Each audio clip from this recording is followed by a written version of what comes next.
All right, guys, D1 Baseball has come out with their top 25 preseason rankings. Again, we're going to get into it a little bit and talk about how most of the time some of these rankings are accurate, and then vast majority of the teams are, it's not quite accurate. You're going to see a lot of teams fall out, come back in, or teams from way outside of it come in by the end of the season. So we're going to get right into that. Remember, guys, if you aren't subscribed, like 85% of you guys aren't subscribed. So if you aren't and you like college baseball videos, you like recruiting tips, you like development tips and college baseball coverage, hit that subscribe button, hit the like button, really helps us out. If you are looking for recruiting help, scan this QR code right here. I always get it wrong. Scan this QR code. If you're looking for recruiting help, we'll meet with you, talk about what we do and how we help our clients. We help high school guys, portal guys, JUCO guys, everybody. If you're looking for an arm program that can really improve your arm, your durability, and your accuracy, I use this myself. I went from 78 from the outfield in high school to 90. This can help you as well. Cheap, affordable. All you need is a buck or a bucket of balls and a net to throw into. You don't even need a throwing partner, so you can do this in the winter in a cage, or if you don't have anyone to throw to, really good. You'll see results in a couple weeks. And then lastly, if you're not looking for a recruiting advisor yet, but you're looking for like some answers to questions you have in the recruiting process, maybe you're in middle school and you're thinking, all right, how do we tackle this? What are the best things we need to be focusing on? Scan this QR code, meet with me hourly. I'll answer all your questions. And then ultimately, if you end up deciding on working with us as an advisor, that fee will be deducted from your overall price. So now that I've said all of that, let's get into the top 25 from D1 Baseball. Perfect Game also released a 26 to 40 rankings. We'll go over that as well. And so we're just going to go over this briefly again. First, let's take a look at, guys, how many SEC teams in the top 25? We got 1, 2, 3, 4, 5, 6, 7, 8, 9. We got 9. Okay, so 9 of the top 25 are SEC programs. All right, let's look at ACC. 1, 2, 3, 4, 5, 6, 7. So 16 of your top 25s are going to be ACC, SEC. And we know these are, obviously these are the two premier conferences in college baseball. The Big 12 is right behind that.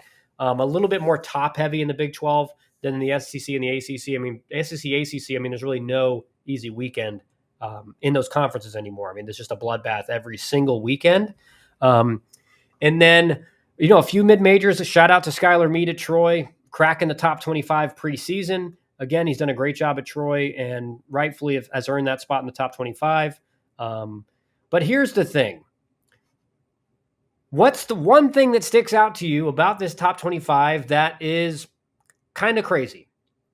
Have you ever seen a head coach leave a program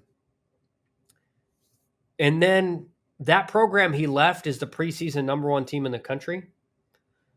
So Coach Slosh leaves A&M for Texas. It was a big controversy. A&M fans and Texas fans, it's going to be, when they face each other this year, it's going to be crazy. Can't wait for that series. But we've never seen a coach leave a program that is then the number 1 team in the country. If you guys remember anything like that, let me know in the comments. Under new head coach Michael Early at A&M, first-time head coach, taking over the preseason number 1 team in the country. Talk about maybe the most pressure for a day 1 head coach, maybe in the history of college baseball. Think about that. He's no head coaching experience. Really, a lot of the players came back because he was hired. A lot of those top portal guys like Jace LaVillette, some of their best arms, other position players, and the high school recruits are all like, hey, if he doesn't get the job, we're gone. Gets the job, so they got those guys all come back. But A&M, preseason number 1, according to Perfect Game and D1 Baseball. I think D1 Baseball is usually the most accurate because they have the best ground game. They go to every single team in the country, it seems like. Certainly the best teams in the country as far as top 100, top 150. They see them all. And they just have the best ground game. But how much pressure do you guys think Michael Early is under? Again, first-time head coach. I'm not sure the details of his contract, but this is the type of scenario where no matter how you finish, unless he gets to a Super Regional or the College World Series year 1, it's probably going to be a disappointment with this kind of a team, this talented of a team.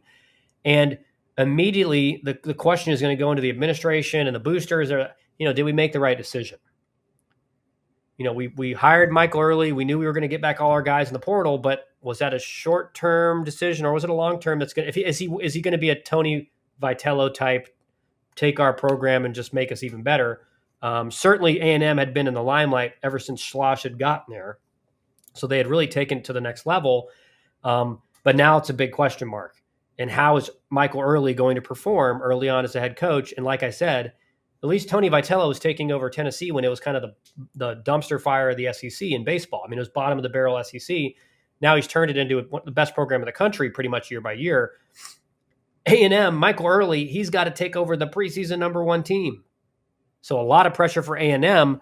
But again, dominated by ACC, SEC schools. So next, we're going to pull up this. And this is the perfect game 26-40 rankings. So they're going to be a little bit different than what maybe D1 baseball would have done, but it's good to see here. So we had 9 SEC schools in the top 25 for D1 baseball. I think Mississippi State was in there. So then you include Kentucky, that's 10, Alabama, 11, South Carolina, 12. So you got 12 SEC schools in the top 40. All right, so ACC had 7, right? So you got VT, 8, Louisville, 9, NC State, 10, Georgia Tech, 11, Stanford, 12.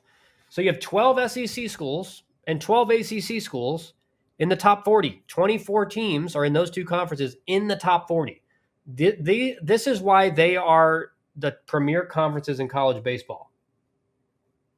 What you'll find, guys, is this is why everybody wants to go to these conferences. You're playing against the best teams and the best players in the country.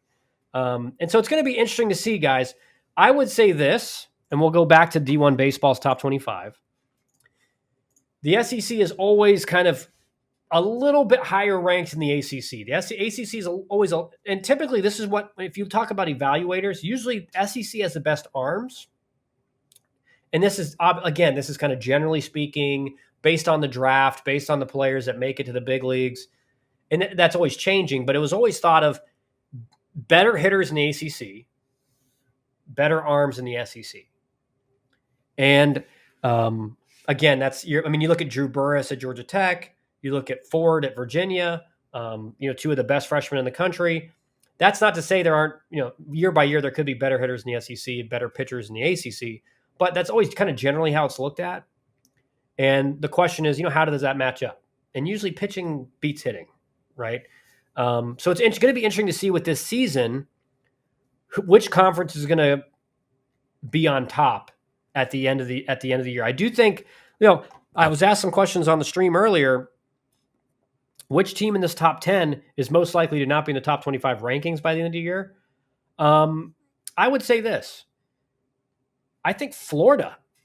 And why do I say that? And you're like, Kyle, that's the number 10 team in the country. You just picked picked a team at the very bottom of the top 10. Well, if you think about their team last year, really talented team, and they very, very much underperformed. So question is, are they going to bounce back this year? Or is it just are they going to underperform again? So my pick for that is Florida. As for a team outside of the top 25 that I think could make it into the top 25, to me, I'm going to go obviously with my alma mater, Georgia Tech. They do have a really good offense. They have Drew Burress, best player in the country, arguably, in the middle of their order. Pitching is going to be really young. They're going to need guys to really step up, but they have the stuff to do it. It's just a matter, are they going to be able to compete? And are they going to be able to step up and fill that void? Auburn could have a really big bounce back year. Obviously, it was a rough year last year for Butch Thompson and those guys and Carl Nonemaker, but they feel like they got a good team. They like where they're at. And, Carl told me on the flight today before ABCA, he was like, I'm not going to say anything. I don't want to jinx anything. I think we're okay. I think we got a decent team. But I think they think they're a lot better than people are giving them credit for. So interesting to see these rankings, guys. Here's what I would say. These rankings are always, maybe the top 5 are usually pretty accurate, top 8 pretty accurate. But there's going to be a lot of movement over the course of the year. Every year when I look at the conference preseason rankings, they're always wrong. The top 2 or 3 teams in each conference or on each sides of the conference are usually pretty accurate. Those guys usually have pretty good records. But usually the bottom on each side are, it could be anyone. It's up for air. Virginia Tech, I say this all the time. Virginia Tech, who was in the, I think, number 28 maybe on Perfect Games, they always are projected number 29. They're always projected to finish like bottom of the ACC. They always, I don't, every year they are. And then they come in and I'm doing a broadcast and I see them play and I'm like, this team's way better than they can. So that team always overperforms. So the rankings are, they're very imperfect. We don't know. Some of these teams are going to have big time injuries in the next couple of weeks. And all of a sudden their outlook for the season is going to be totally different. Some of these teams are going to get off to really cold starts or really hot starts, and then may lose a really couple 2 weekends in the SEC or the ACC. So don't pay too much attention to these rankings. Georgia, if you remember, was not ranked in the top 25. They were not projected to do anything last year, and they ended up finishing in the top 10 and making it to a super regional and very close to making it to the College World Series. So this is the reality of college baseball, guys. Is it's very hard to predict because you just have no idea which people are that no one's counting on. He's going to be an okay player, ends up being a star. Or that guy's going to be a star. He just transferred from here, has a down year. Or this pitcher is going to anchor their rotation, boom, out for the year with an injury. So generally speaking, these rankings are pretty accurate. Like I said, top 5, top 8 are pretty accurate. But after that, it's a crapshoot. Could be anybody.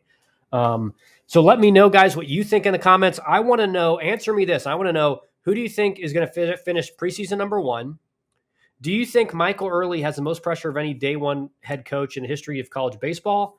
And also, what team outside of the top 25 do you think is going to find its way into the top 25 by the end of the year? Appreciate all the support on these video, guys. College baseball is coming up soon. Again, if you need help for recruiting, scan this QR code. If you're looking for help, maybe some answers, if you're a young kid and you're looking for how to tackle this upcoming recruiting process, scan this QR code for the hourly consult. And then again, if you're looking for that ARM program I talked about earlier, scan this QR code and you'll have access to it once I receive payment. So guys, appreciate all the support you've put on the video. We'll be back again tomorrow with